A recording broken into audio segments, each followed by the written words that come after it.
avait tous hâte de se retrouver ce soir pour ce live qui vous intéresse tous beaucoup. Donc, on va parler aujourd'hui un petit peu de recherche. On va parler un peu de chasse, de prédation. Je pense que c'est vraiment des sujets qui touchent beaucoup d'entre vous dans le groupe. On va parler un petit peu des odeurs. Donc, j'ai rentré sur la boutique qui sont en cours de réapprovisionnement, puisque il reste quelques références, mais il y en a certaines qui sont en rupture parce que ça vous a bien inspiré. Et puis, des jeux que vous pouvez utiliser du coup pour mettre en place des exercices de recherche faciles. Je n'ai pas fait dans la difficulté. L'idée, c'est que vous puissiez facilement accéder à ce type d'activité. Et puis, si vraiment ça vous intéresse, après, de faire des activités un peu plus subtiles, un peu plus travaillées, un peu plus techniques à mettre en place. Donc, alors, je vais vous donner un petit peu, moi, mon expérience personnelle vis-à-vis de la recherche olfactive. Donc, moi, ça fait longtemps maintenant que j'en fais, hein, puisque j'ai démarré très tôt avec la belette. Ces activités de recherche, c'était vraiment quelque chose qui nous a sauvés toutes les deux. J'avais avant Blue, j'avais un Golden Retriever qui chassait déjà en forêt, mais bon, c'était... voilà, elle faisait sa vie, mais elle n'avait pas la séquence de prédation en totalité. Elle faisait juste de la poursuite, puis elle revenait très souvent au bout de quelques minutes d'elle-même, qui n'a pas été trop le cas de Blue. Donc voilà, la recherche olfactive, moi j'ai vraiment démarré au demi, donc avec la petite trousse. On va beaucoup en parler tout à l'heure, parce que je pense qu'au niveau des outils que vous pouvez mettre en place rapidement, c'est vraiment pour moi le demi qui est le plus facile à mettre en place avec un résultat rapide. Si tant est que vous entraînez un petit peu quand même, et que vous allez pouvoir vraiment exploiter dans plein de contextes différents. Donc nous, ce fameux demi, il nous a aidé. Blue, elle a vraiment une dualité. C'est une chienne qui est assez timorée, assez, on pourrait dire l'extérieur craintive, hein, qui s'inhibe facilement, qui était effrayée par le milieu semi-urbain, urbain, qui n'était pas très clair avec les humains. Et donc, j'ai beaucoup utilisé le demi pour l'entraîner à faire une activité qu'elle adorait faire dans ce type d'environnement. Donc là, ça nous a vraiment aidé à faire des associations positives à ces environnements-là. Et par contre, c'est vraiment un chien de chasse avec un instinct de chasse élevé, avec une séquence de prédation totale. Donc, en forêt, des fois, je me promenais toute seule, en fait, pendant 1 heure. J'avais un chien qui revenait de temps en temps, mais qui prédatait énormément. Et comme c'était aussi une activité dans laquelle je prenais beaucoup de plaisir à la voir s'éveiller, à la voir être elle-même, c'est quelque chose que je ne maîtrisais pas du tout au début, hein. Il y a 10 ans de ça, ma chienne, elle a 10 ans, donc il y a 10 ans de ça, je n'avais pas du tout les connaissances que j'ai aujourd'hui. Donc, que j'ai beaucoup laissé faire sans cadre. Du Québec, la classe. Bonsoir Monique. Ça, c'est beau, hein. Donc, voilà, c'est une activité que j'ai laissé faire en fait en toute anarchie. Et c'est par la suite en fait que, en faisant ma formation de synopsie, que j'ai commencé un petit peu à comprendre ce qu'il fallait mettre en place et que j'ai commencé à utiliser le demi. Et puis après, ça m'a tellement intéressée cette recherche olfactive parce que c'est tellement en eux. C'est tellement un besoin chez eux et c'est tellement leur façon d'appréhender l'environnement. C'est quelque chose qui est complètement naturel. Donc, entraîner avec le flair, je trouve que c'est proposer une activité au chien qui lui ressemble, contrairement à l'agility ou à des activités sportives qui ne sont pas forcément à la base innées chez le chien, on va dire. La capacité olfactive, ils l'ont tous. Donc, on part vraiment d'une prédisposition universelle chez le chien. Donc, cette approche-là, elle me plaît beaucoup. Donc après, je me suis intéressée au training. Donc, on en a fait régulièrement avec Blue dans le cadre de stages, hein. J'en fais pas régulièrement toutes les semaines. J'en fais 1 à 2 fois par an, suivant les stages que j'organise dans la région. Et on a fait beaucoup de nosework. Donc, le nosework, c'est une activité qui est un peu plus subtile que le demi, puisque là, on recherche vraiment une odeur. Donc, c'est une odeur d'huile essentielle. Et il y a vraiment un entraînement qui est important à mettre en place parce qu'on va demander un marquage au chien, c'est-à-dire qu'il va devoir, donc là on travaille avec des petites capsules d'odeur, et en fait le chien doit, quand il a trouvé l'odeur, garder quelques secondes la truffe sur l'odeur. Et donc ça, c'est un entraînement qui est pas évident à mettre en place et qui est pas facile à faire pour le chien puisque il peut pas se récompenser tout de suite puisqu'il faut qu'il attende sur l'odeur. Donc voilà, c'est une activité qui est très intéressante, qui m'a appris plein de choses au niveau de l'odeur, en fait, de comment elle se déplace, comment elle évolue dans le temps, en fait, l'odeur, comment le chien la prend, l'odeur, et puis aussi ça m'a permis de vraiment apprendre à la connaître quand le mentrailing aussi, à la connaître quand elle est sur la piste, quand elle n'est pas sur la piste, quand elle galère. C'est en s'entraînant vraiment que vous allez apprendre à reconnaître les signes qui sont propres à votre chien, en fait, et à sa façon de chercher.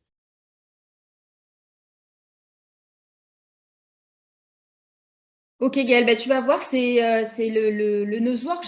Honnêtement, j'ai arrêté avec l'arrivée de Tao parce que j'arrive pas à entraîner les deux chiens. J'ai pas assez de temps. Mais c'est quelque chose qu'on refera, qu'elle adore.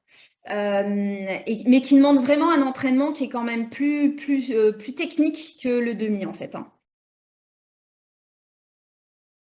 Clémentine, le même principe que les chiens stupes, je ne sais pas. Je connais pas je sais pas comment ils leur apprennent. Donc, j'imagine qu'il doit y avoir des choses qui ressemblent, puisqu'il y a aussi du marquage hein, chez les chiens qui font de la recherche dans le monde professionnel. Donc, il doit y avoir des choses ressemblantes, oui, j'imagine, mais je ne les connais pas. Ben, si vous avez l'occasion d'essayer le mentrailing, vraiment, ça s'adresse à tous les chiens, n'importe quel âge, même à des chiens craintifs, humains, hein, puisque je me posais vraiment la question avec Blue de savoir si elle allait avoir envie de chercher un humain qu'elle ne connaît pas et dont elle se fiche. Ben aussi, si, ça marche très très bien, il n'y a pas de souci. Alors oui, pardon, le demi, c'est une trousse en fait. C'est une trousse de recherche en fait, on appelle ça. Ça s'ouvre. Bah, attends, je sais pas si voilà, il y a une fermeture éclair en fait. C'est plastifié à l'intérieur pour y mettre de la nourriture. Voilà, c'est un petit outil qu'on utilise à la base pour les retrievers en fait, pour le rapport d'objets.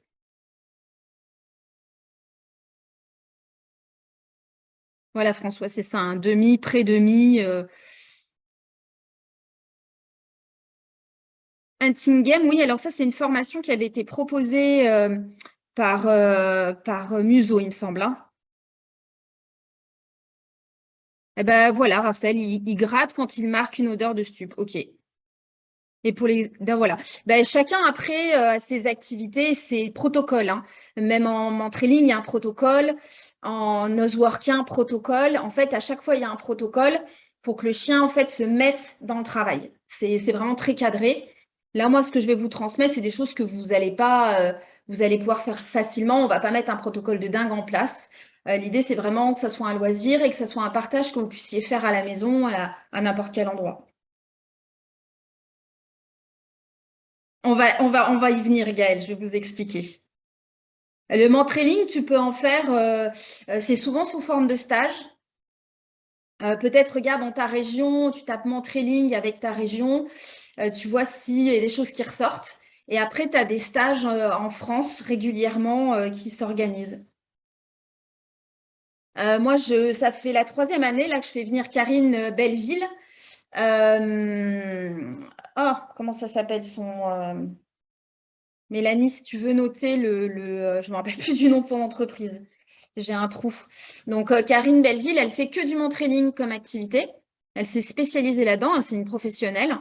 Et elle organise des stages très régulièrement. Moi, elle vient en Moselle comme notre coach, en fait, hein, en mentrailing. Et puis, elle en organise elle-même. Elle est plutôt sur la Savoie, elle. Mais souvent, c'est des stages, il faut être amené à vouloir faire un petit peu de voiture quand même, hein. C'est rare qu'on en ait à côté de chez soi. M'entraîner Île-de-France. Bah ouais, tu ne m'en serais pas rappelé. Harmony Dog, oui. C'est le nom de son entreprise aussi, ouais. Mais il y a les deux, en fait. Mais en tout cas, elle est très forte dans ce domaine-là. Il y a aussi Paulina Drury, un chien presque parfait, si je ne me trompe pas, qui organise très régulièrement des stages de mentrailing. Oui, il faut être prêt à faire un peu de route hein, pour le mentrailing, hein. Ah bah voilà, Adeline, génial. Ben, c'est super de pouvoir en faire une fois par mois. C'est vrai que si j'avais cette ah bah Paulina, voilà, ça c'est vraiment des personnes qui maîtrisent leur sujet, en qui tu peux avoir confiance. Et qui vont t'emmener dans cette activité-là. Ce qui est vraiment sympa avec ces activités-là, c'est qu'on obtient un résultat assez rapidement. Donc, c'est vite euphorisant, hein. Et puis, ce qui est génial, c'est que dans la recherche, c'est bien votre chien qui fait le boulot, en fait. Et vous, vous êtes derrière et vous priez qu'il soit sur l'odeur, que ça le motive suffisamment. Mais pour une fois, c'est vraiment lui qui va faire les choix. Et vous allez ne pas le déranger, faire tout ce qu'il faut pour pas le déranger, pour l'aider un petit peu, mais pas trop, sans le déranger ou le parasiter. En entraining, il y a vraiment une montée d'adrénaline quand vous êtes avec votre chien devant qui tire sur la longe et qui est sur la piste d'odeur et qui vous entraîne en fait dans sa piste d'odeur. C'est vraiment une sensation exceptionnelle, hein. Je vous invite vraiment à la vivre une fois dans votre vie avec votre chien. C'est vraiment chouette. Alors en Belgique, je sais pas. Si tu as Coming Dog, peut-être qui en organise. Regarde voir si je retrouverai. Si tu trouves pas, je te mettrai le lien après le live. Et puis le nosework, en fait, ça se passe pas tout à fait de la même façon. En fait, c'est sous forme de stage de 2 jours qui sont organisés en France dans différents endroits. Et puis après, alors il y a des stages régulièrement, mais après on travaille chez soi. Et on peut faire des visios régulièrement qu'elles organisent les filles par Skype pour se perfectionner. Et moi, j'avais même demandé un coaching individuel pour pouvoir avoir un coaching individuel. Je n'avais pas envie de faire que du coaching collectif parce que je trouve ça intéressant d'être aussi en individuel parce qu'on a chacun nos petits travers, on est un couple unique avec son chien. Voilà, c'est possible aussi. Voilà pour vous donner le parcours, mon parcours, moi, dans le flair. Il y avait aussi, ça n'a pas duré très très longtemps, ça a duré une petite année, il y avait les Vita Games que j'ai beaucoup partagé avec mes clients. C'était vraiment une activité qui était très sympa, où pareil, il y avait vraiment une initiation à faire chercher son chien, parce que le chien, il est tout à fait capable de chercher. Après, nous, ce qu'on veut, c'est qu'il cherche une chose en particulier. Donc ça, c'est pas évident, en fait, de lui faire chercher une chose en particulier. Et puis, il y avait des indices à trouver. Enfin, l'idée était très sympa, puis ça s'est éteint, puis ça s'est arrêté tout seul, en fait. Mais on en a fait pas mal des Vita Games.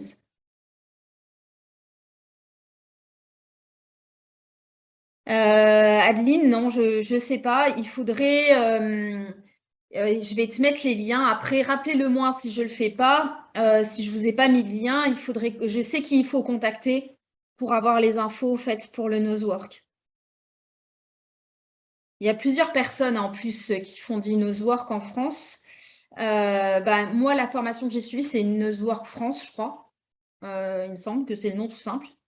Mais il me semble qu'il y a une autre personne aussi qui est en Suisse qui fait aussi du nosework et qui propose même des formations d'instructeurs.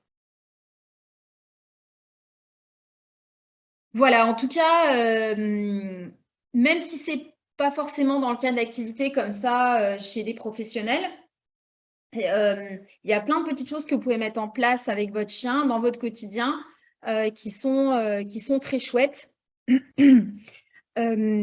En fait, le fait de faire chercher le chien, c'est une activité mentale qui est fatigante, hein, puisqu'il va faire de la discrimination d'odeur. En fait, il va faire le tri dans les odeurs pour pouvoir suivre la bonne odeur. Donc, faire de la recherche avec son chien, c'est le fatiguer, faire travailler sa cognition, sa réflexion, en fait, dans le cadre d'un besoin, en fait, qui est inné chez lui, le besoin d'explorer, le besoin de suivre une piste, parce qu'on se rappelle bien que tous nos chiens sont des chasseurs à la base. Alors, chez certains, c'est plus ancré que chez d'autres, hein, clairement. Mais ils utilisent tous leur flair, ils aiment tous explorer, ils aiment tous fouiller avec leur nez. Le chien, en fait, contrairement à nous, quand il arrive dans un nouvel environnement, regardez-le, vous allez voir, c'est pas avec ses yeux qu'il regarde, c'est avec son nez, en fait, qu'il regarde. C'est vraiment, en fait, la prise d'odeur qui va beaucoup utiliser, en fait, pour prendre l'information.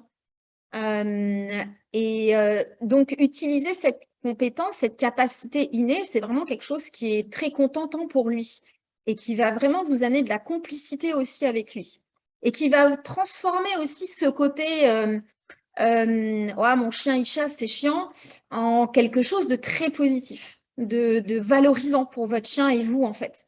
C'est utiliser quelque chose chez lui qui est fort dans une activité que vous pouvez partager avec lui. Et ça, c'est vraiment très, très fort. Ça développe aussi l'autonomie, puisque en fait, au moment où le chien va chercher, il va chercher seul. Vous n'êtes pas là en train. Vous pouvez pas l'aider en fait. Vous pouvez pas l'aider à chercher l'odeur. Vous savez pas où est-ce qu'elle est l'odeur. Vous savez pas où elle s'est déposée. Nous, on est nuls au niveau olfactif. On est voilà, on sent beaucoup moins qu'eux. Vous allez voir, je vais vous mettre une petite vidéo après qui est super intéressante pour avoir déjà les bases du système olfactif chez le chien.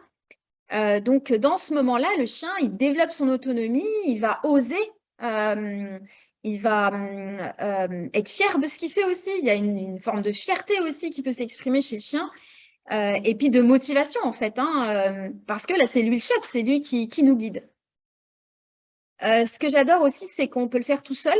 On n'est pas forcément obligé de le faire à travers une structure, à travers un club ou à travers un stage ou dans un environnement bien particulier. Vous pouvez le faire à n'importe quel endroit. C'est quelque chose que vous pouvez emmener avec vous. Donc, ça, c'est sympa. C'est une activité qu'on peut faire tout seul avec son chien.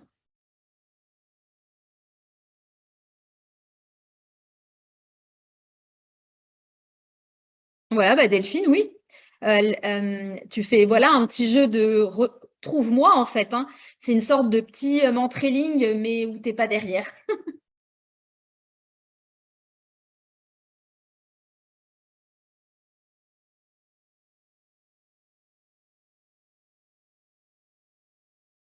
Est-ce que le nosoir correspond au travail des chiens qui préviennent l'épilepsie?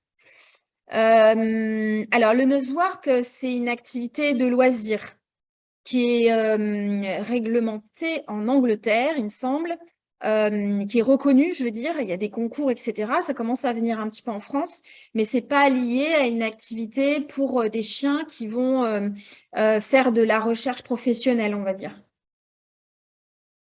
Comme prévenir l'épilepsie. Pour prévenir l'épilepsie, il y a un protocole, un apprentissage bien particulier. Il est peut-être ressemblant au nosework, mais je ne sais pas si c'est la même chose. Ah bah voilà, en Suisse, c'est Eduzen. Voilà.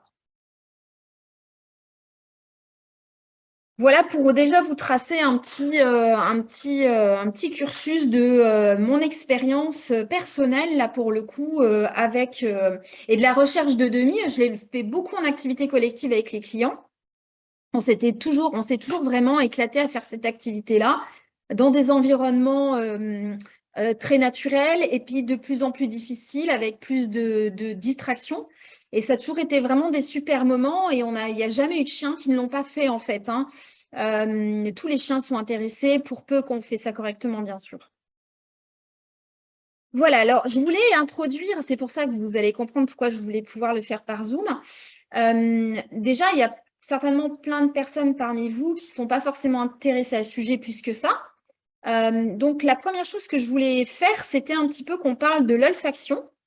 Et en fait, il y a une petite vidéo, peut-être que certains d'entre vous la connaissent, que je veux vous partager, qu'on regarde ensemble. Elle ne dure pas très longtemps et que je trouve vraiment très, très bien faite sur les capacités olfactives du chien et qui nous montre à quel point, en fait, ils sont merveilleux, en fait, nos chiens. Alors, hop, on va y aller. C'est pas ça, c'est ça. Alors.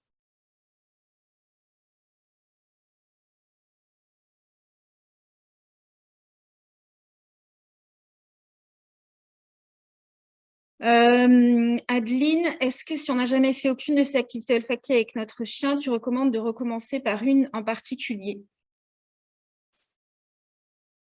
Euh, Moi, c'est vrai, ce qui m'a vraiment émerveillée, c'est le mentrailing. Encore une fois, parce qu'en un week-end, tu as, un résultat, en fait. Tu as ton chien qui trouve un humain. C'est sur des petites pistes, évidemment, mais c'est très encourageant pour s'intéresser à d'autres activités. C'est très motivant parce que c'est pas forcément une activité facile en soi.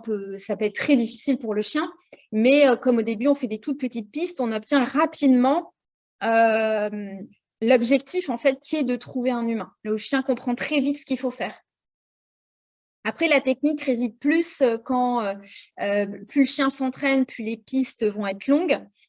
Donc, ça va être d'avoir une bonne tenue de longe. C'est vraiment pas évident d'avoir une bonne tenue de longe. Et puis après, quand le chien perd l'odeur, il faut être capable de s'en rendre compte, de ne pas le gêner ou de l'aider. Donc là, on est plus sur la lecture du chien et notre capacité à réagir en fait à s'il est en train de se tromper ou pas.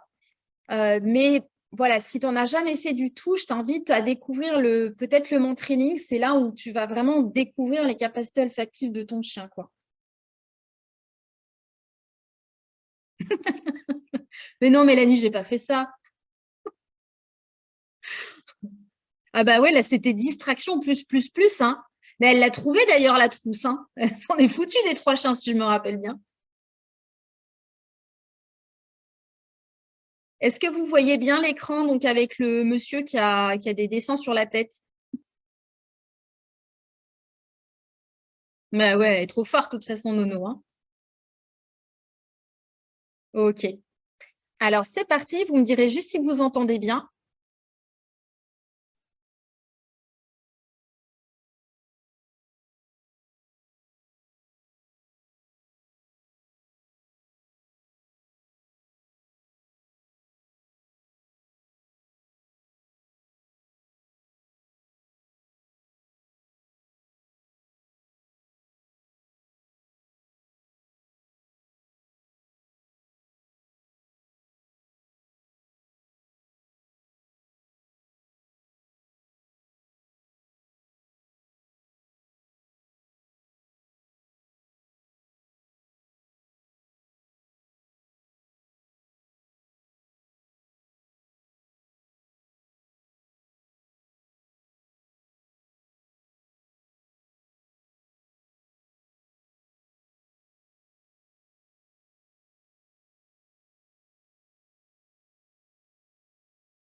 Ah, c'est incroyable, hein. Est-ce que vous aviez déjà pensé que votre chien, il pouvait savoir le futur ou connaître le passé? Et en fait, quand il recherche une odeur, et ben en fait, il recherche une odeur de quelqu'un qui est déjà dans le futur, qui est déjà passé en fait, et donc il recherche une odeur du passé puisque l'événement a déjà eu lieu. C'est assez extraordinaire, hein. Nous, on est vraiment à ce niveau-là, on ne sait pas faire ça en fait, hein. Une chose aussi, j'en profite pour dire que vous imaginez donc à quel point c'est difficile pour un chien de résister à une poubelle, de résister à de la nourriture posée sur la table, de résister aux odeurs de nourriture quand on fait à manger. On leur demande vraiment des efforts qui sont importants parce qu'ils ont un odorat qui est décuplé par rapport au nôtre et qui en général est plutôt attractif, quoi. Oui, oui, je la mettrai, Sophie, la vidéo. Elle est vraiment bien faite, je trouve. Elle est tirée du livre donc, de Alexandra Horowitz, que je vous invite à lire. Donc, c'est Dans la peau d'un chien. C'est un tout petit bouquin qui est, je crois que c'est Animalin qui la vend, Animalin Boutique, il me semble qu'ils l'ont. C'est vraiment peut-être même Amazon, c'est vraiment un petit bouquin qui va vous faire découvrir votre chien dans sa nature de chien, en fait. Et quoi de plus précieux d'essayer de comprendre ce qu'ils sont, en fait. Voilà, c'était important que vous vous rendiez compte à quel point c'est dommage de ne pas utiliser cette compétence qu'ils ont et que nous, on n'a pas. Et aussi de se rendre compte à quel point les odeurs ont une importance pour eux. Et aussi de comprendre avec leur patron moteur de chasseur, comme c'est compliqué pour eux aussi de résister à pister, de résister à chasser. Ah bah super, Charlotte, merci. Alors, la théorie de la causalité inversée, si tu veux, mais pas sur ce live-là. Je vous partage une autre petite vidéo. Donc là, c'est vraiment, ça dure quelques secondes. C'est pour vous montrer un petit peu comment fonctionnent les odeurs. Elle dure que quelques secondes, celle-ci. C'est pas celle-là. Comment je fais pour revenir en arrière? Tac.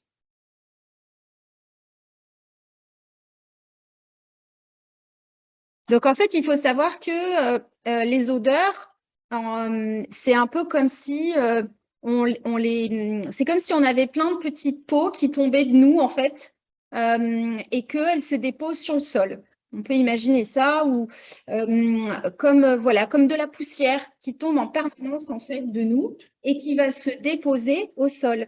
Alors en général, ça va se déposer au sol et ou au sol suivant la météo, s'il y a du vent, s'il y a une brise, si c'est humide, si c'est pas humide.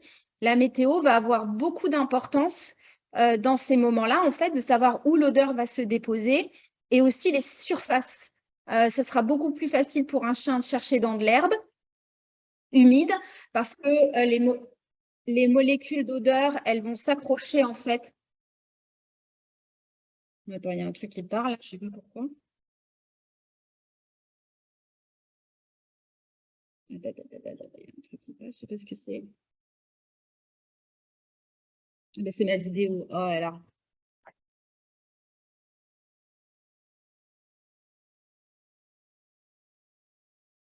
Pardon. Hop, petite erreur. Ça parlait en même temps. Donc voilà, vous allez voir la vidéo, c'est assez sympa. Donc c'est un mec qui marche en fait, un gars qui marche, et vous allez voir l'odeur en fait, comment elle se dépose.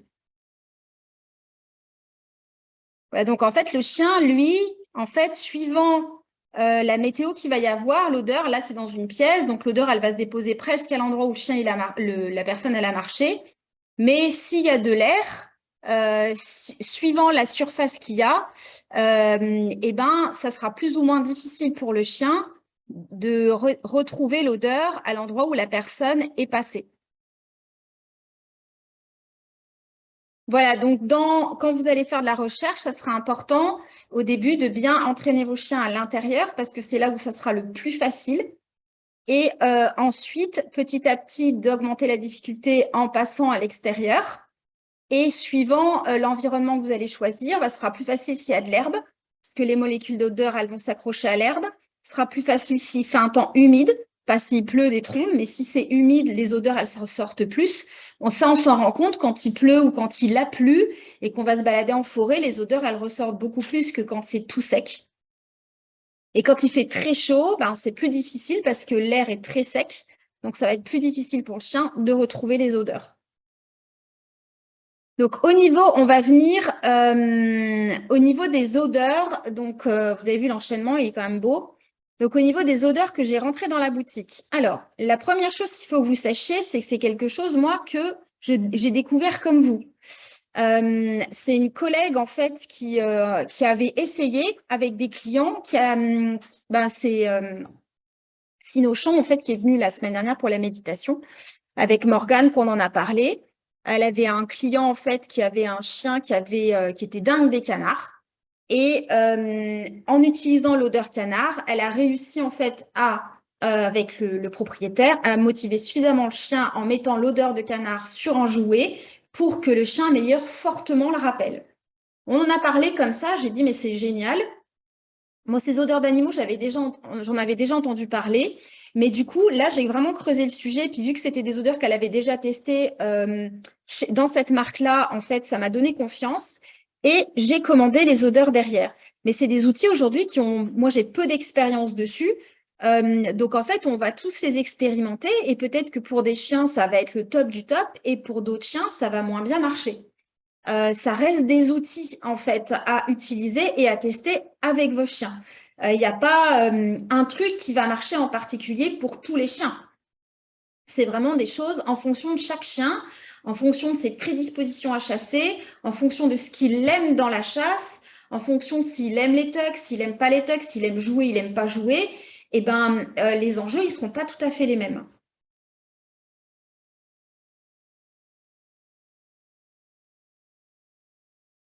Oui, Charlotte, c'est vrai.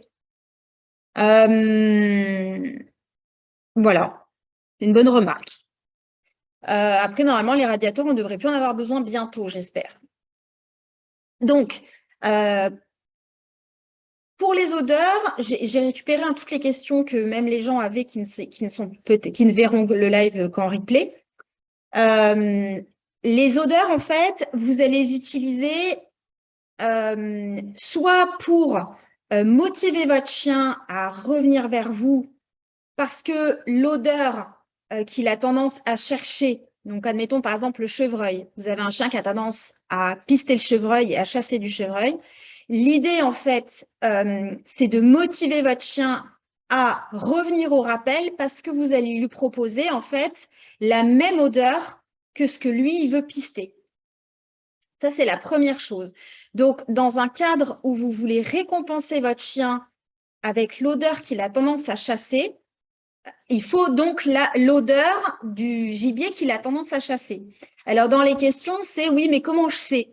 Ben, je ne vais pas mieux le savoir que vous parce que je ne vous connais pas et parce que je ne sais pas ce que votre chien il chasse. Donc, si vous ne le savez pas du tout, alors il y a des chiens qui peuvent chasser plusieurs animaux. Nous, ici, on voit dans nos fours, on voit quand même beaucoup de chevreuils. En majorité des chevreuils, des sangliers un petit peu, mais très peu globalement quand même. Et il y a des zones à lapins aussi. Donc, globalement, mes deux chiens, enfin, Tao, il n'a pas chassé grand-chose pour le moment, mais Blue, elle a surtout beaucoup chassé du chevreuil et du lapin. Donc, si aujourd'hui, je voulais utiliser une odeur pour la récompenser de rappel, ça serait vers une de ces odeurs-là que j'irais.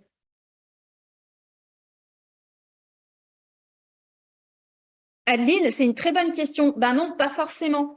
C'est-à-dire que si ton chien, ce qu'il aime, c'est pour ça que pour moi, l'odeur, elle doit être associée avec un support qui va plaire au chien et qui va être ressemblant en fait à ce que le chien il aime faire. Parce que dans la séquence de chasse, le pistage, c'est une partie. Mais à côté de ça, le pister l'odeur, en fait, c'est une partie de la séquence de chasse. Derrière, il y a courir après l'animal. Ensuite, il y a choper l'animal, secouer l'animal, voire le manger. Si c'est un chien qui va jusqu'au bout de sa séquence de prédation. Donc, si ton chien, ce qu'il aime, c'est pister et courir derrière, moi, je pense que c'est vraiment important de déposer l'odeur sur un jouet qui va permettre au chien d'avoir la même activité que quand il poursuit le chevreuil. Donc, ça serait un tug. Pour moi, c'est vraiment un tug où on en discutait avec Mélanie. Donc, Mélanie, c'est No One de la Vauxoise. Donc, elle a mis un post tout à l'heure dans le groupe où elle a testé l'odeur écureuil avec No One sur un tug en peau de lapin. Effet immédiat, elle est allée mettre la chienne à l'intérieur. Elle a fait traîner le tug. Il y a une vidéo aussi que Vanessa a mis qui est très sympa où elle fait sentir l'odeur du faisan à son chien. Ensuite, elle range le chien. Elle fait une piste avec l'odeur du faisan, avec le jouet sur lequel l'odeur est déposée. Le chien piste, il attrape le faisan. Et ben là, Mélanie, elle a fait pareil avec No One. C'est une activité là hyper fun pour le chien. Il va vraiment chercher l'odeur. Et après, là, No One, ce qu'elle voulait, c'était bouffer le tug comme elle aurait bouffé l'animal si ça avait été un vrai animal. Ce qui peut être intéressant, alors, c'est jouer avec le chien, donc jouer à tirer, poursuivre. Hein. On a vu dans le live, il y a des tugs courts où on va surtout jouer à tirer et il y a des tugs longs où vous pouvez mimer de la poursuite. Donc ça peut être vraiment très intéressant. Si votre chien, il aime la poursuite, ça va vraiment faire partie de la récompense. Ça peut être aussi, là du coup avec Nono, ce que Mélanie elle a eu comme difficulté, c'est de récupérer le tug, parce que Nono elle voulait se le faire, le tug, clairement. Donc en discutant, ce qui peut être sympa aussi, c'est d'avoir une peau de lapin, donc une peau de lapin que vous achetez dans la boutique, une oreille de lapin avec des poils par exemple. Et vous allez déposer l'odeur sur l'oreille de lapin et le chien en fait alors soit vous pouvez lancer l'oreille de lapin, soit vous pouvez mettre l'oreille de lapin dans un des balles lotus, pourquoi pas, ça peut être une idée aussi. L'idée c'est que le chien il puisse quand même consommer ce que vous allez lui donner. Ça peut être intéressant. Après, ça pourrait être sympa de rentrer de la peau de lapin, vraiment que de la peau de lapin, et pourquoi pas y accrocher un truc au bout pour le faire courir, dans l'idée de pouvoir laisser la peau de lapin au chien, parce que là, le tug, vu le prix des tugs, on va pas leur laisser un tug à manger. Ça serait ballot. Donc, à voir, c'est des vraies réflexions à faire. Là, c'est vrai qu'en voyant Nono sur la vidéo, je pense que ça serait intéressant qu'elle fonctionne avec une peau de lapin qu'elle peut laisser à No One, en fait, quand elle l'a attrapé.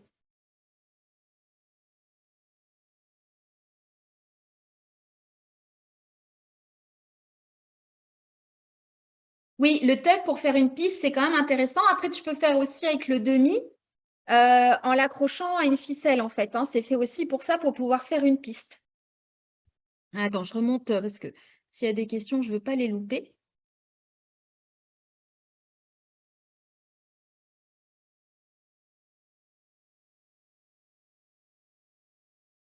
Alors, attends, je remonte un peu. Elle a une odeur de cycliste. Non, j'ai pas d'odeur de cycliste. Mais bon, après, tu sais, un peu de transpiration.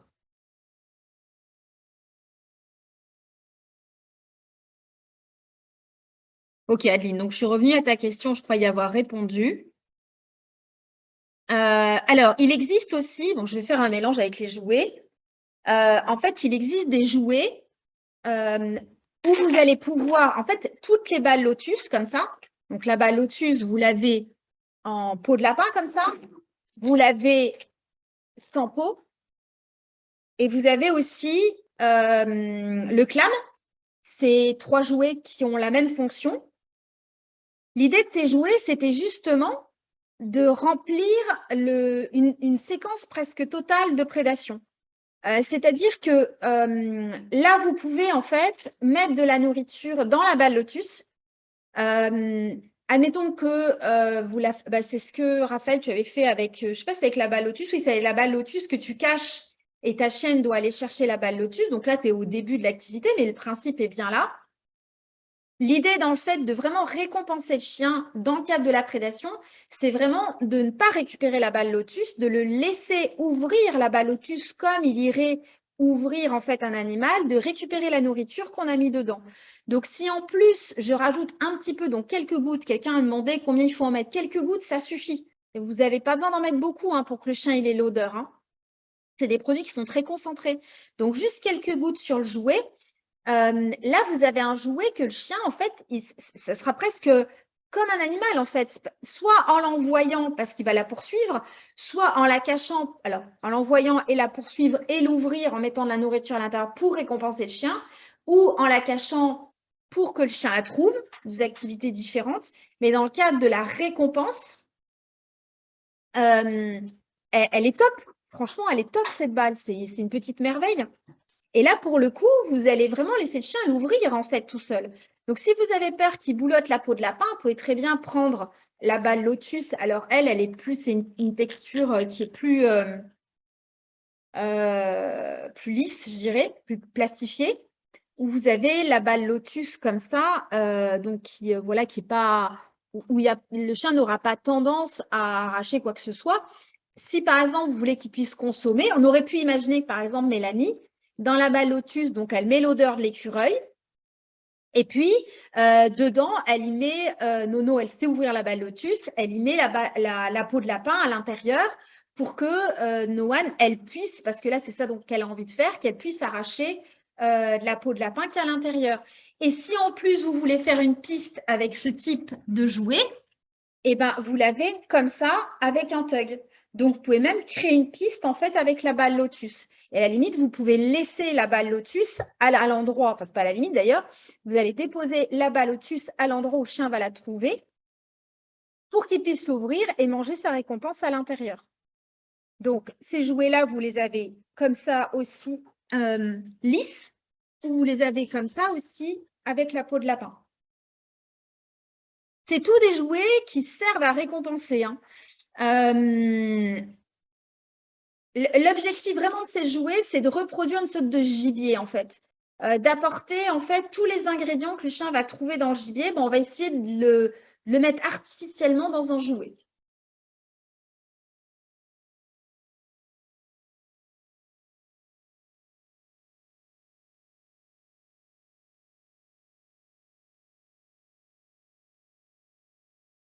Je lis, hein.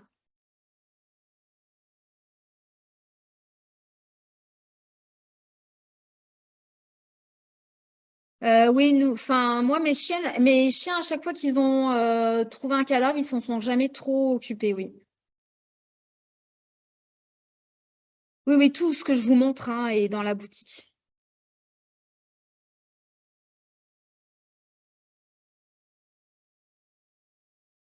Ben non, l'intérêt, Adeline, en cas d'une piste, c'est que tu vois, comme le bonhomme tout à l'heure qui marchait et qui déposait l'odeur, là, en fait, tu vas créer un chemin d'odeur. En plus, c'est assez facile pour le chien parce que tu vas vraiment traîner l'odeur au sol.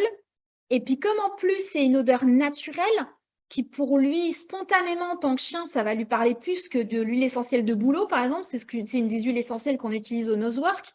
Là, c'est vraiment une odeur d'animal, en fait, de gibier qui pourrait spontanément chasser.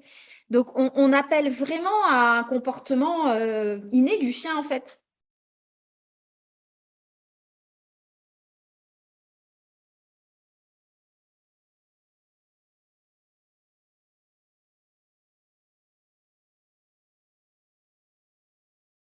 L'odeur, là, je le mettrai dessus, moi. Parce que surtout, si tu fais une piste, il faut que l'odeur, elle soit dessus pour qu'elle traîne au sol. Oui, oui, Léa, il est en cours, là, le live. Mais oui, oui, il sera en replay, oui. Alors, donc, quand même, pour cadrer les choses, si vous faites des pistes à vos chiens, moi, je vous conseille, alors, soit vous faites des pistes avec des odeurs qu'ils aiment chasser, mais par contre, faites pas des pistes à l'arrache. C'est pas, vous faites comme Mélanie l'a fait avec l'odeur d'écureuil, vous faites l'odeur et puis vous ouvrez la porte, le chien il trace comme une balle et puis il suit l'odeur et puis il veut bouffer le tug. Si vous faites ça sans cadre, vous risquez d'augmenter le comportement de prédation parce que vous allez l'entraîner à continuer à chercher cette odeur qu'il aime déjà beaucoup. Un truc quand même, vos chiens, en fait, s'ils chassent déjà, c'est déjà allumé, c'est déjà là. Hein. Dans tous les cas, vos chiens, ils n'arrêteront pas de chasser. C'est dans leur nature. Si on ne veut pas un chien de chasse, on prend un bichon.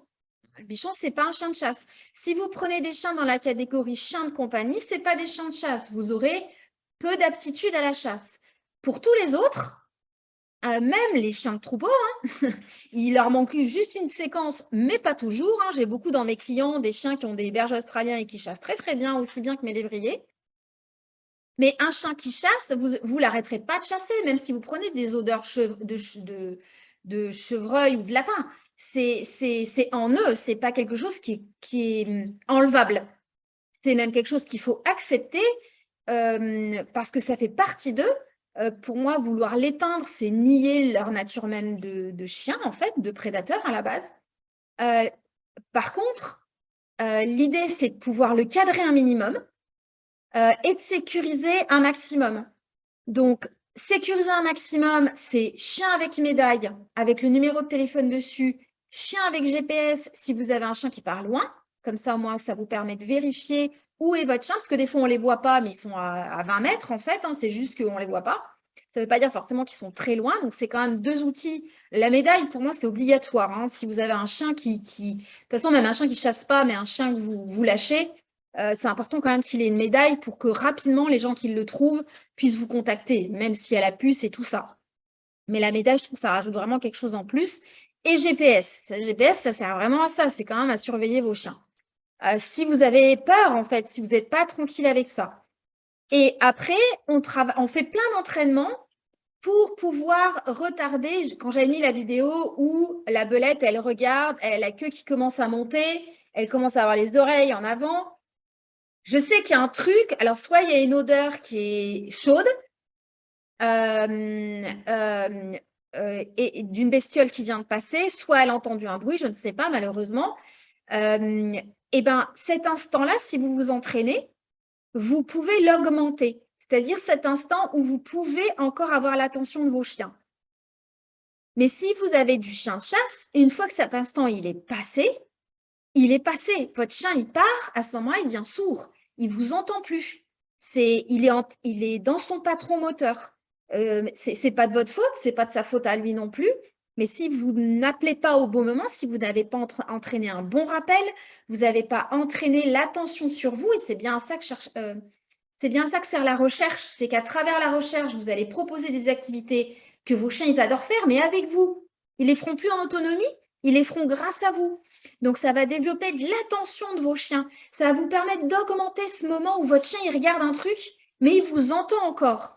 Mais il y aura une limite à ce moment-là. Blue, elle a une limite. Il y a un moment, j'essaye même pas de l'appeler, je sais que c'est mort.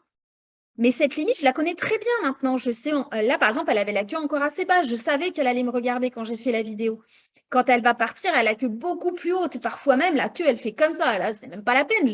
Je dis rien. Ça sert à rien. Elle ne m'entendra pas de toute façon. Donc, il y a quand même une facette de vos chiens qu'il faut que vous acceptiez. Et si vous voulez pas qu'ils chassent, eh ben, il faut les mettre en longe. Si vous voulez pas qu'ils partent, en tout cas, il faut les mettre en longe, dans des grandes longes, aller dans les champs, dans des endroits où il n'y a pas trop d'arbres, parce qu'en grande longe, c'est quand même la galère. Mais, ou alors, il faut lâcher prise à un moment quand même. Bon, voilà, j'ai fait mon laïus, acceptez vos chiens tels qu'ils sont, c'est quand même important. Mais donc, du coup, dans la recherche, en fait, ce qui va être intéressant, c'est que vous allez pouvoir entraîner un peu de contrôle. Vous allez pouvoir entraîner votre chien à vous attendre. Vous allez pouvoir entraîner votre chien à suivre la piste quand vous lui demandez de le faire. Vous allez pouvoir entraîner votre chien à vous rapporter un objet éventuellement. Vous allez entraîner votre chien à chercher une odeur précise parce que vous l'avez entraîné à le faire. Et vous allez partager ces activités-là ensemble. Donc, du coup, ces activités de recherche, il ne les fera plus seulement en autonomie, il le fera aussi avec vous et ça développera le lien et aussi l'attention qu'il aura sur vous dans des environnements où aujourd'hui, c'est peut-être compliqué. Donc, ça veut dire que si vous prenez des odeurs que vos chiens ont tendance à chasser, ce qui est vraiment important, c'est que vous mettiez ça en place dans le cadre d'entraînement et pas à l'arrache. Comme ça, il suit l'odeur et puis je lui fais suivre l'odeur tous les jours dans le jardin. Et ben forcément, vous faites ça à l'arrache, vous faites la piste d'odeur dans le jardin tous les jours et votre chien, il suit l'odeur, ben, fatalement, il va le faire dans la forêt d'autant plus. Par contre, si vous mettez en place des hattans que vous avez travaillé avec d'autres choses, évidemment, vous n'allez pas les mettre en place tout de suite facilement avec une odeur de gibier. Ça va demander des entraînements préalables avec une difficulté moins importante. Et après, vous pourrez le mettre en place dans le cadre de l'attente, pendant que vous allez cacher votre demi, pendant que vous faites votre piste d'odeur. Et ça va entraîner votre chien à attendre quand il veut partir sur une piste d'odeur en extérieur, en autonomie.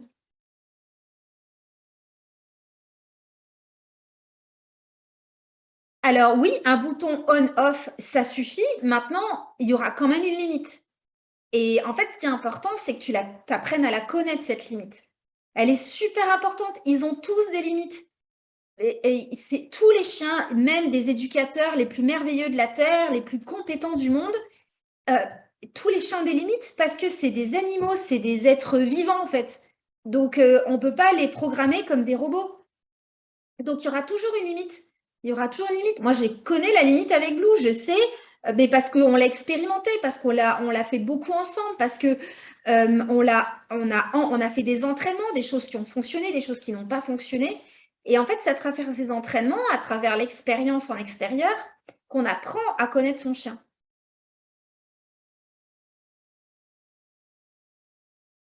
Le bouton on-off, en fait, il va se travailler dans plein d'activités différentes. Il va se travailler dans les jeux de tug, il va se travailler quand tu joues avec ton chien, même pas forcément à travers des tugs.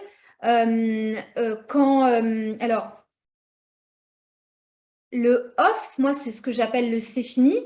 C'est un mot que je prononce souvent, en fait, surtout avec mon jeune chien, parce que pour lui, c'est encore compliqué, le c'est fini. Mais après, je sais très bien que s'il part sur une piste d'odeur, mon c'est fini qui est chaude, mon c'est fini, il ne marchera pas. Ça ne marchera pas, c'est sûr. Par contre, je peux travailler un attends qui peut être plus intéressant.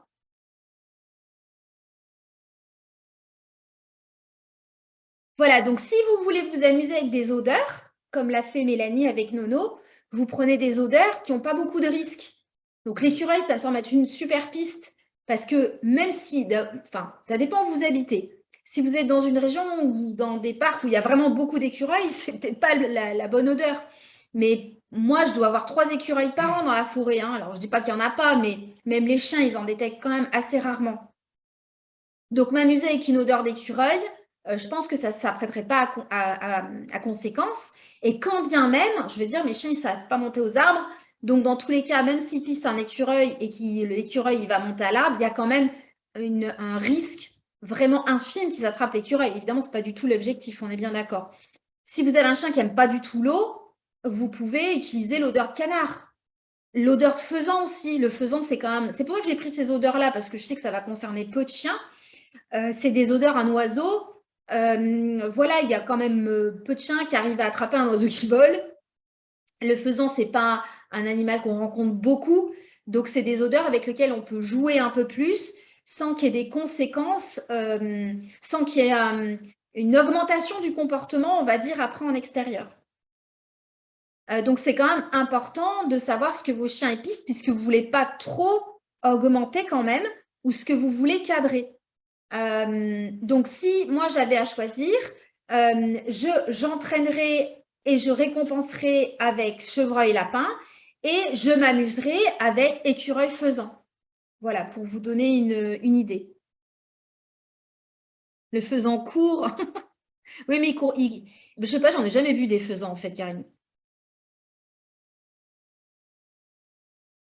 Oui, ça vole, il me semble que ça vole.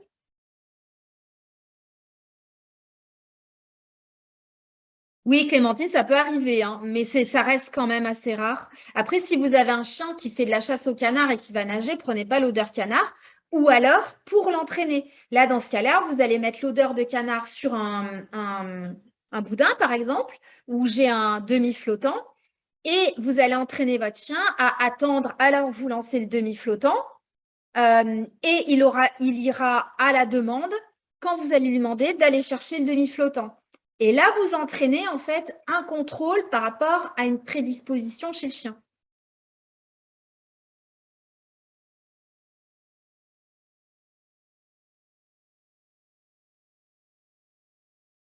Ok, Adeline, oui.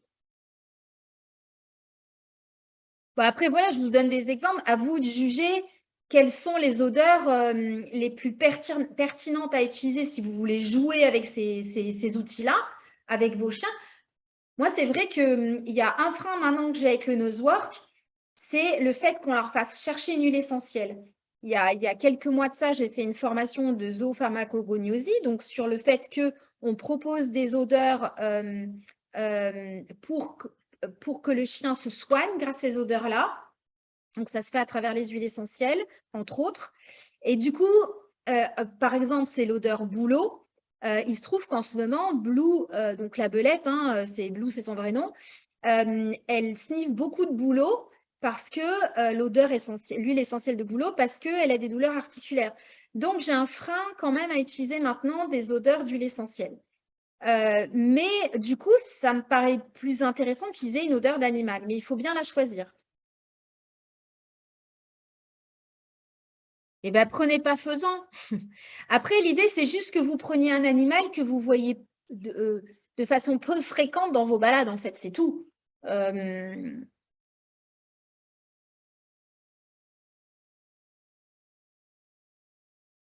Est-ce que c'est un peu plus clair expliqué comme ça?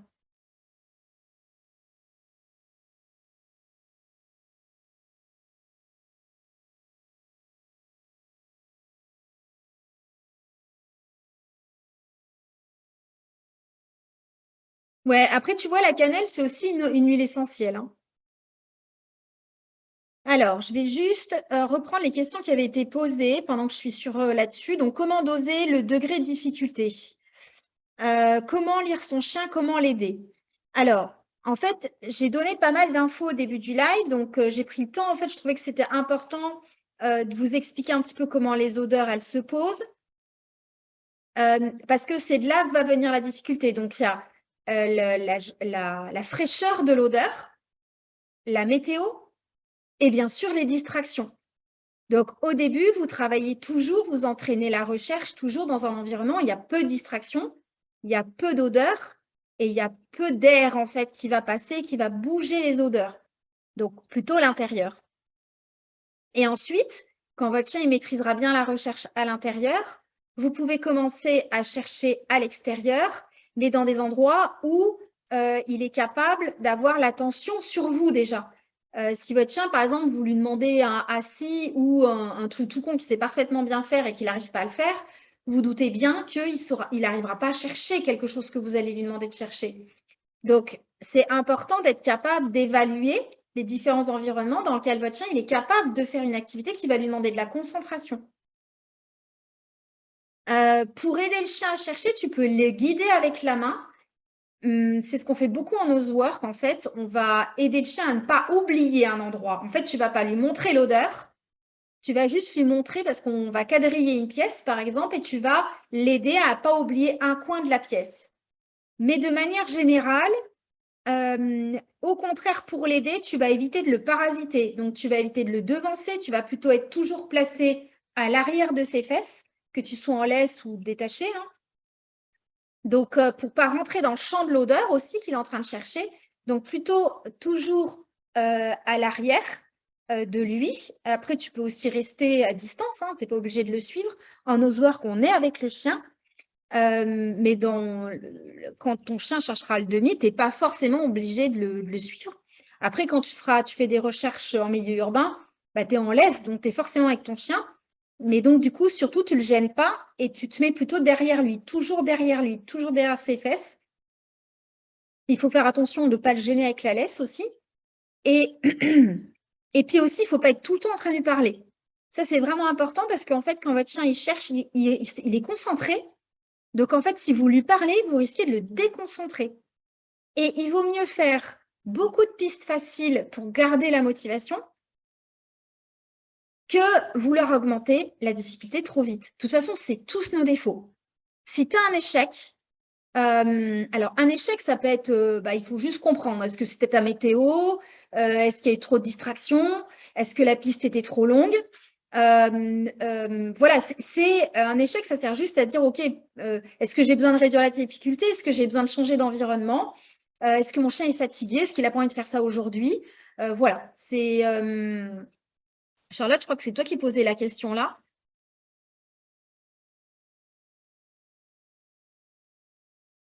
Ah non, je fais une recherche qu'avec un seul chien, hein.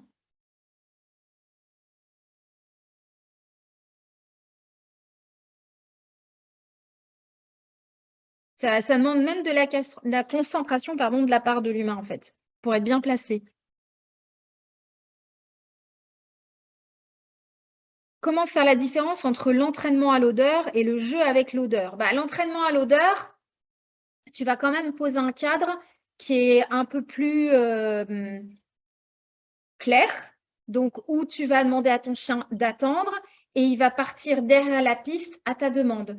On va dire que dans un jeu, tu peux faire comme a fait Mélanie avec l'écureuil. Elle est à mettre la chienne à l'intérieur, elle a fait sa piste, elle a ouvert la porte, feu. Et Nono, elle est partie sur l'odeur et puis elle a fait ça comme elle en avait envie.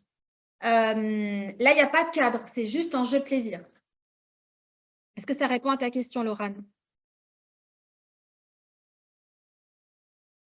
Ok, Charlotte. Est-ce que ça répond à ta question, du coup?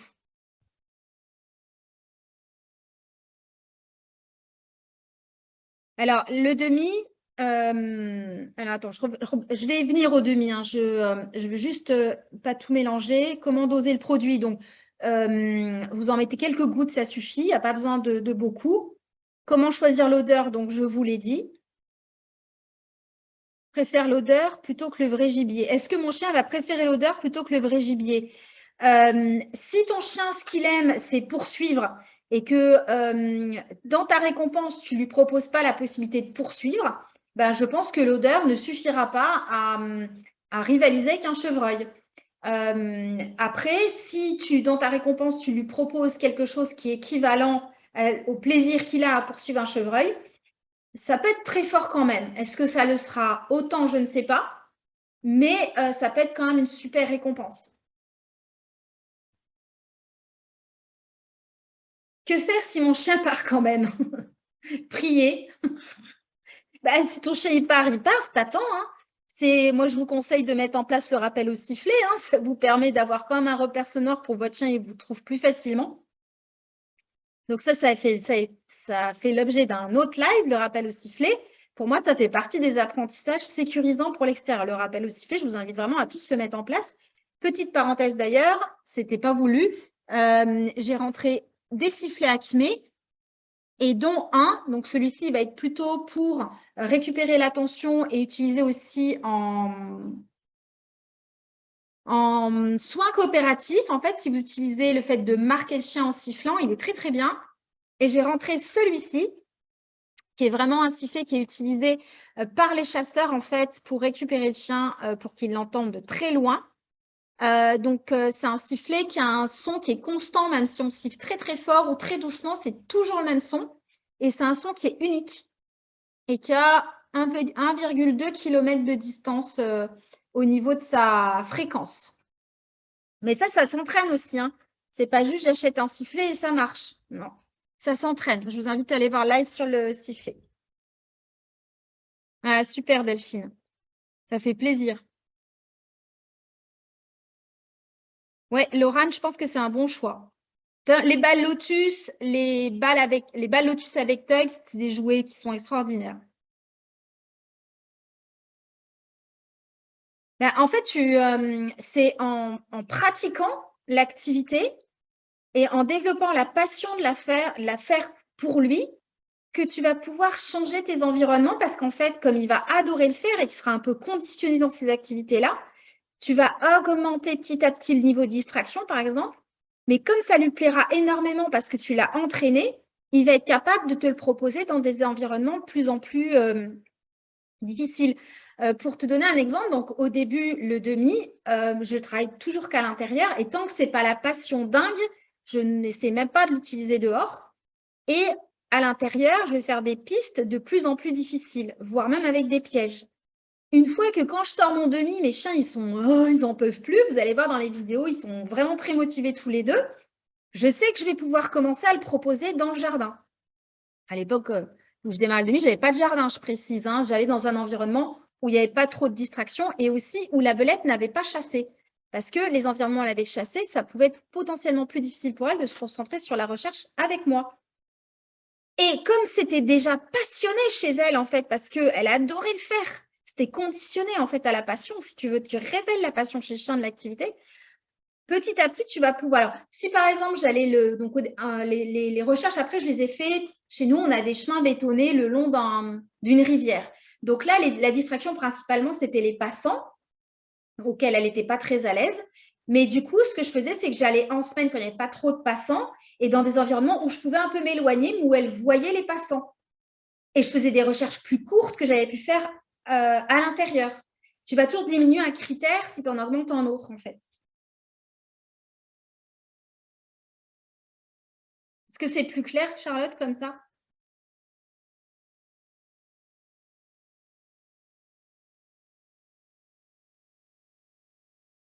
Ok.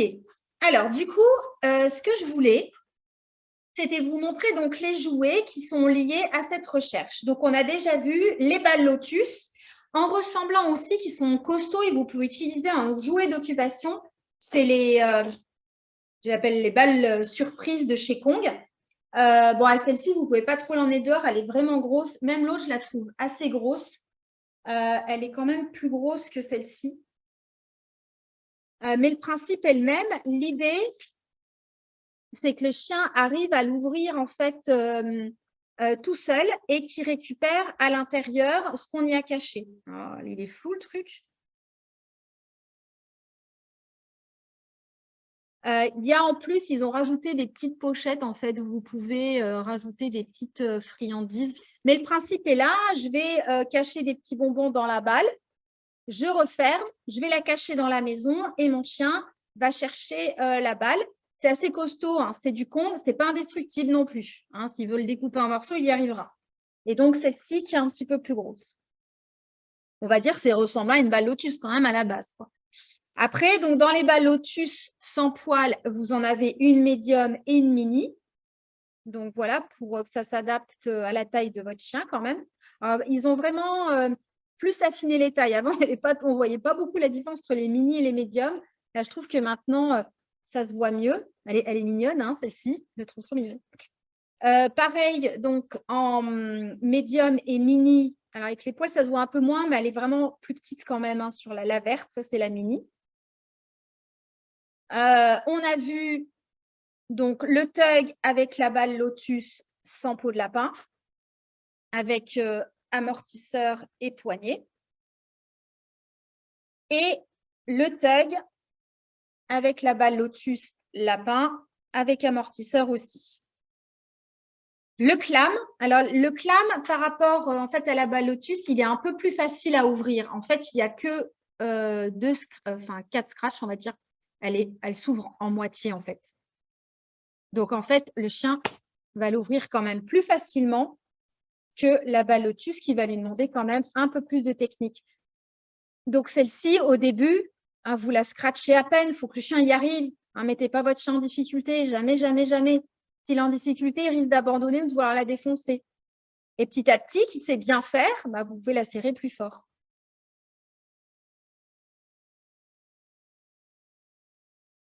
Exactement, Charlotte, c'est exactement ça en fait. Tu développes la passion pour le plaisir du chien à chercher, pour que ça devienne une activité qui ait autant d'importance que l'environnement où d'habitude, c'est un peu compliqué pour lui de se concentrer. Et vous imaginez même pas les bénéfices que vous en retirez derrière. Moi, quand j'ai commencé à faire la recherche au demi dans des endroits où elle chasse, c'était extraordinaire. Moi, il y avait des balades où je ne la voyais pas, la chienne. Donc, j'entends hein, quand vous dites, moi, mon chien est tout le temps en train de pister et tout. Oui, je partage, je l'ai vécu. Et ben, ça s'est vraiment amélioré, ces activités de recherche, parce qu'on a partagé des activités ressemblantes ensemble. C'est vraiment quelque chose qui fonctionne. Ah oui, il y a aussi, dans le même principe que la balle Lotus, donc il y a le clam, pareil, donc avec mon scratch et avec l'amortisseur. Celui-là est costaud. Hein.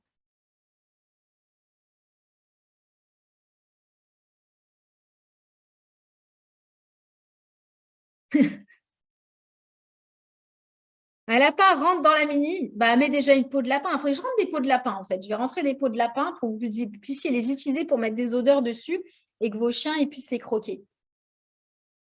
Après, notre fameux demi. Donc, il existe plusieurs variétés de demi. Donc, moi, j'en ai 4 hein, en boutique, mais il en existe peut-être encore d'autres. Donc, il y a le demi classique, hein, le demi de base, donc, que j'ai rentré en 2 tailles.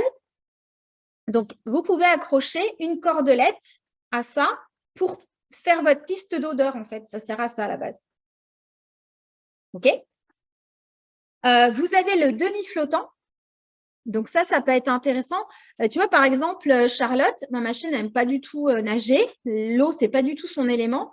Et en fait, c'était même un peu chiant quand il faisait très chaud parce que c'était difficile de la rafraîchir. Et ben, avec le demi-flottant, j'ai des vidéos, hein, je peux vous montrer la preuve. Moi, j'avais une ficelle hein, parce que j'avais peur qu'elle ne me le ramène pas. Et puis, une fois qu'il est dans l'eau, ben, autrement, il faut y aller le chercher si ton chien n'y va pas. Et là, j'avais mis de la viande hachée dedans. Et ben, elle est allée chercher le demi et c'est comme ça qu'elle était un petit peu plus à l'aise dans l'élément eau. Après, hein, ça reste, c'est pas son kiff, donc je la force pas, bien évidemment, mais ça a quand même permis à ce qu'elle voit qu'elle soit capable de nager, que ça peut être sympa aussi de se rafraîchir et de mettre les pattes dans l'eau quand il fait très chaud. Donc, celui-ci, il flotte.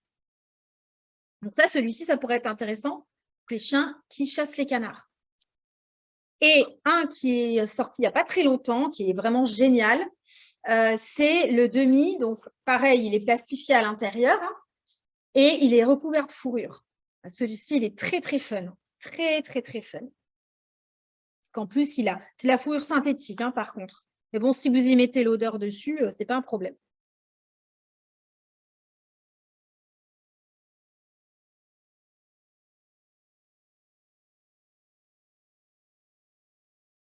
Ben, il faudrait que je teste. J'en ai jamais commandé des peaux de lapin chez lui. Il faudrait que j'en commande une ou deux rêves différentes pour voir s'il y a des différences. Mais je vais rentrer des peaux de lapin, les filles. Il n'y a pas de souci, à vos ordres. Je remonte un peu. J'espère que je n'ai pas loupé des questions. OK. Et puis, il y a aussi celui-ci, mais je l'aime bien en tug, mais je l'aime un peu moins en demi. Parce qu'en fait, le chien ne peut pas manger à l'intérieur. Il y a celui-ci qui n'est pas très cher comme tug. C'est de la fourrure synthétique. Et il a un velcro avec la possibilité de mettre de la nourriture dedans. Mais bon, l'idée, c'est que le chien puisse la manger, en fait, la nourriture, tout seul dans la trousse. Et là, c'est un peu compliqué, quoi, si elle va se mettre au fond. Donc, bon, il faut mettre un gros truc, il arrive à attraper facilement, quoi. Mais bon, il a le mérite quand même d'avoir cette ouverture où ça va s'user juste en tug, avec la ficelle au bout. Je l'ai quand même mis parce qu'il y a quand même l'ouverture avec le velcro. Alors, du coup, j'oublie rien. Alors, étape numéro 1 pour le demi. Parce que je vous ai fait des vidéos et tout, j'ai fait ça bien. Je vous les mettrai, les liens vidéo, bien évidemment. Alors, on va essayer de s'y retrouver dans ce truc-là. Tac.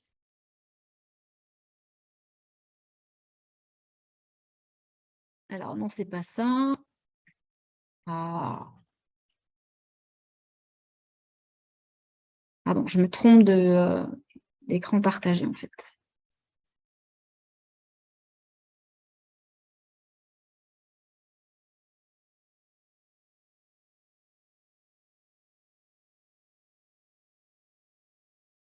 Alors.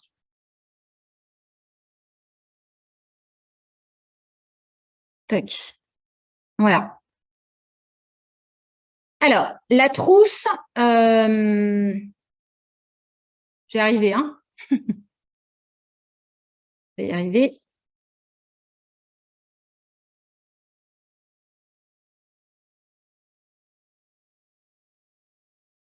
Ça va bien.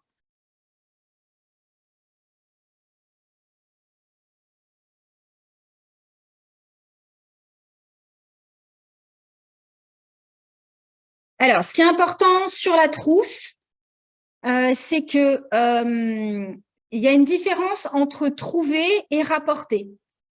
C'est deux actes bien différents. Vous pouvez très bien ne pas avoir un super rapport d'objet, mais ça ne vous empêchera pas de travailler avec la trousse. Ça va même vous aider à améliorer votre rapport d'objet. Ce qui est important, c'est qu'il faut féliciter et récompenser votre chien d'avoir trouvé la trousse, même s'il n'est pas encore capable de vous le ramener. C'est vraiment une chose super importante. Alors, la grande différence, Laurane, entre le demi et le lotus, c'est que le demi, le chien n'est pas autonome avec. C'est-à-dire que, en fait, c'est toi qui lui ouvre et qui lui fait manger à l'intérieur de la trousse. Alors que là-bas, lotus, il peut la prendre, l'ouvrir de lui-même, manger ce qu'il y a à l'intérieur et faire autre chose. Pourquoi ça ne marche pas ?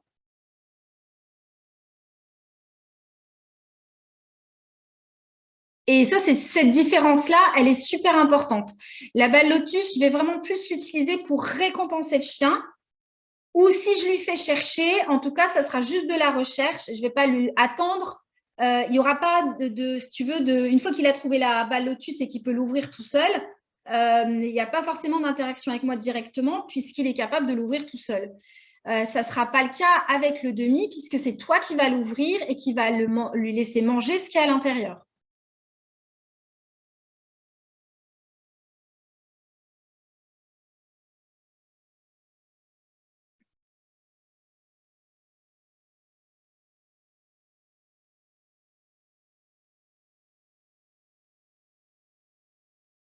Bon, je ne sais pas pourquoi ça ne veut pas s'ouvrir.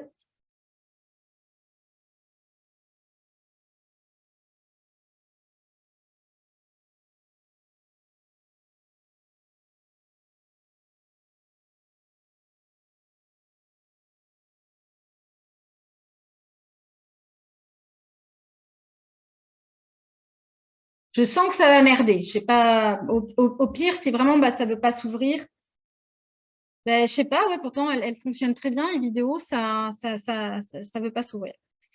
C'est chiant.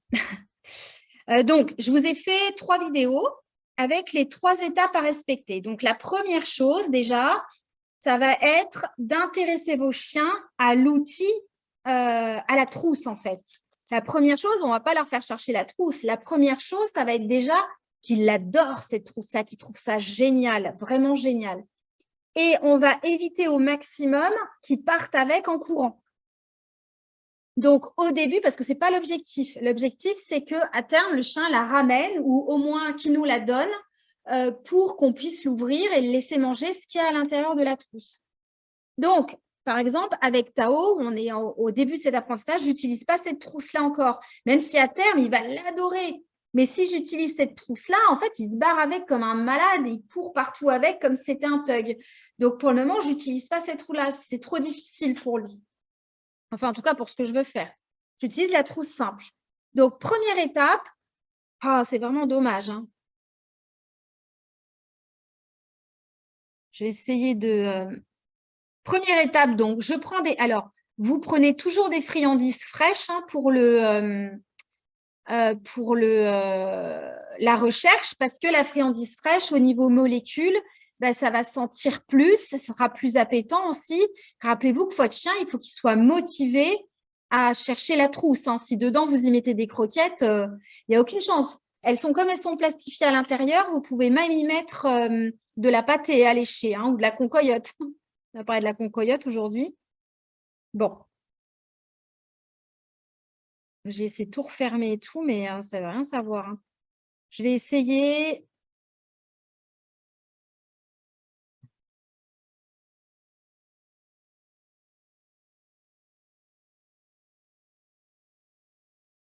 Je vais essayer avec un autre, peut-être.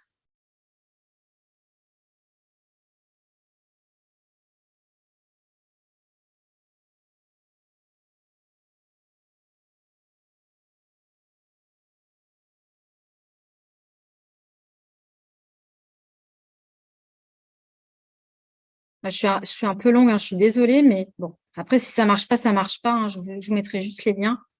Mais comme ça, si vous avez des questions, vous pouvez…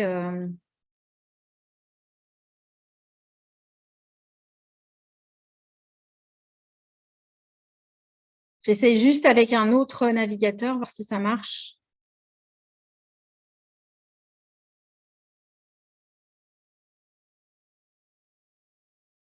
Non, ça ne marche pas mieux. C'est pas grave. Je vous mettrai les liens. Donc, au début, je mets de la nourriture. Je montre à mon chien que je mets de la nourriture dans la trousse. Je ferme la trousse devant lui. Je rouvre la trousse et je lui laisse manger ce qu'il y a à l'intérieur de la trousse. Je ne lui donne pas la trousse. Je ne le laisse pas en autonomie avec la trousse. Et je vais répéter ça vraiment une dizaine de fois pour qu'il commence vraiment à s'intéresser à l'objet et qu'il voit surtout que c'est moi qui l'ouvre et que quand je l'ouvre, en fait, il récupère la nourriture que j'ai mis à l'intérieur. Et c'est avec l'URL de la vidéo. C'est quoi une URL comme ça? Non. Comment je fais l'URL en fait?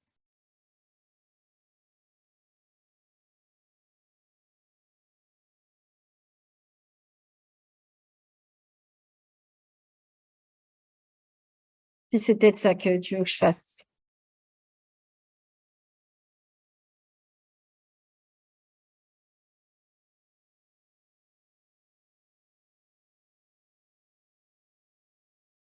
Non, ça veut pas, hein. Je vais essayer de mettre l'étape 2, voir si ça remarche.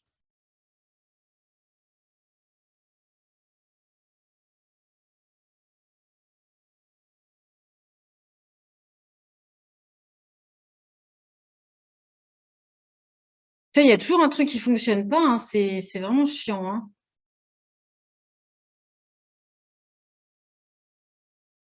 Attends, j'y suis bien, hein.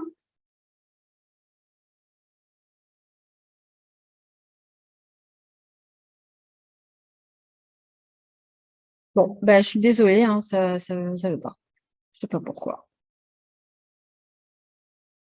Vous regarderez, bah, après les vidéos, vous les regarderez. Je vous ai mis le pas à pas.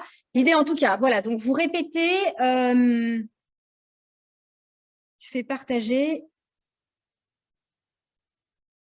Mais je sais pas si c'est lié au fait que. Attends.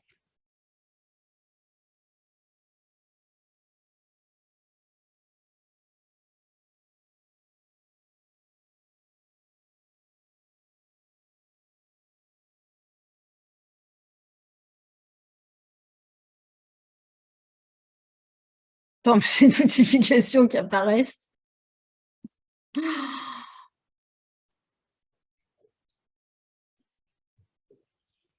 Alors, est-ce que là, elle est en public, là, ça y est?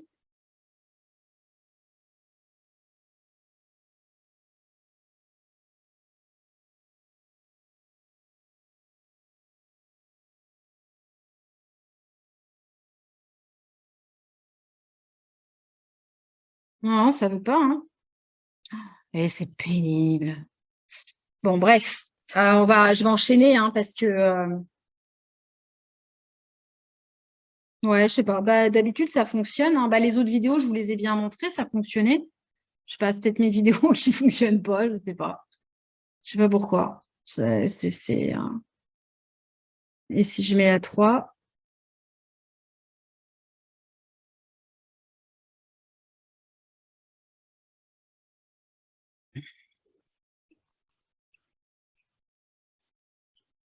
peut-être que c'est trop lourd ou.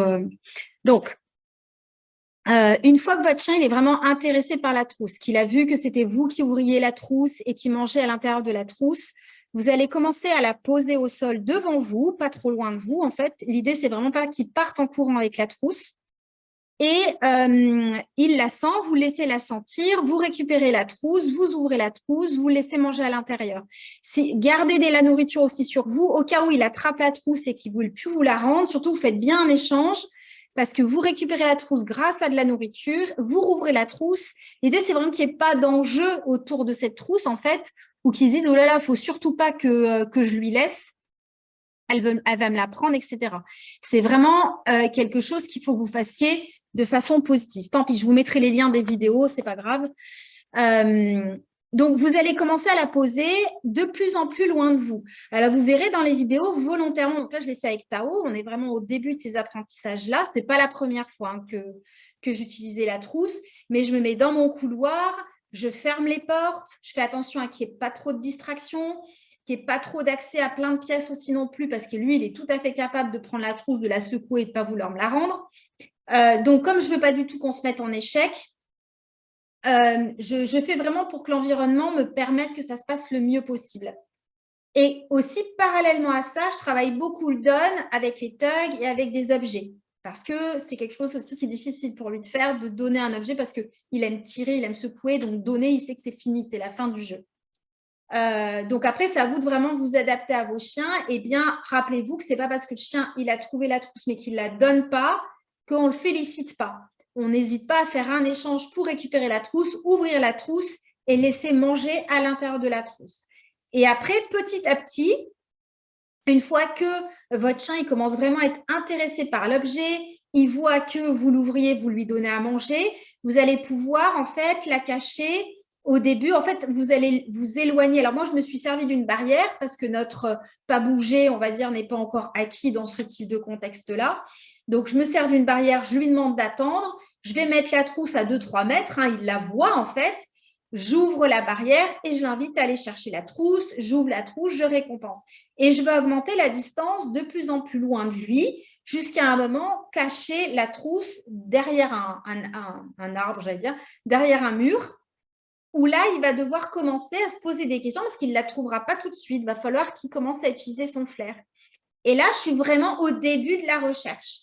Et avant d'augmenter la difficulté, eh ben, je vais faire vraiment plein de pistes faciles parce que ce qui est important, c'est qu'ils comprennent le processus et surtout qu'ils se récompensent à chaque fois et qu'ils ne se mettent pas à pleurer parce qu'ils ne trouvent pas ou qu'ils m'attendent en me regardant en me disant bah, « vas-y, trouve-la, tu sais où elle est, c'est toi qui l'as cachée ».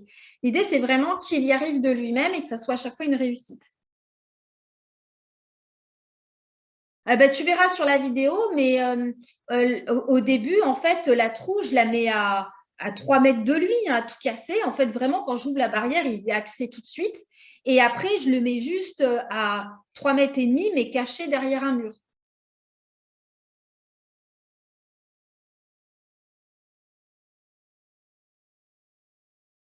Voilà, bon, je suis désolée, c'est un peu chiant quand ça rame comme ça. Et donc, là, on est au début. En fait, ce qui est vraiment important, c'est ce processus-là, c'est de ne pas augmenter la difficulté trop vite, c'est de ne pas vous attendre tout de suite à avoir une piste de 10 km. C'est que plus votre chien il va réussir, plus il va trouver, plus vous allez pouvoir augmenter la difficulté. Ce n'est pas vous qui décidez de l'endroit où vous allez faire chercher votre chien, c'est votre chien qui vous dit où il en est et à quelle vitesse vous allez pouvoir en fait lui augmenter la difficulté. Il est lié aussi à la personnalité du chien, dans son impatience. Pas trop le faire attendre non plus, parce que pendant que vous allez cacher la trousse, il attend le chien. Donc, il ne faut pas qu'il monte trop en frustration non plus. Ça, c'est aussi une compétence d'attendre pendant qu'on va cacher la trousse. Il faut aussi qu'il ne soit pas trop loin de vous quand il récupère la trousse, surtout s'il la secoue, etc. Vous puissiez au moins, si vous ne la ramène pas, aller la récupérer facilement, faire un échange avec de la nourriture et ouvrir la trousse pour qu'il mange à l'intérieur. L'idée, c'est que rapidement, ils se disent que c'est beaucoup plus intéressant que vous la preniez ou qu'il vous la donne que de jouer avec la trousse, en fait.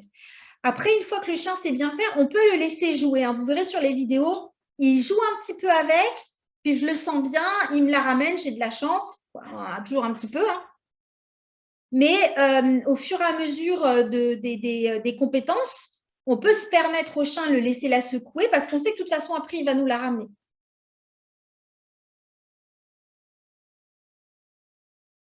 Alors, avec Tao, pour le moment, je la cache… Ah oui, d'accord. Je n'avais pas compris ta question, Karine.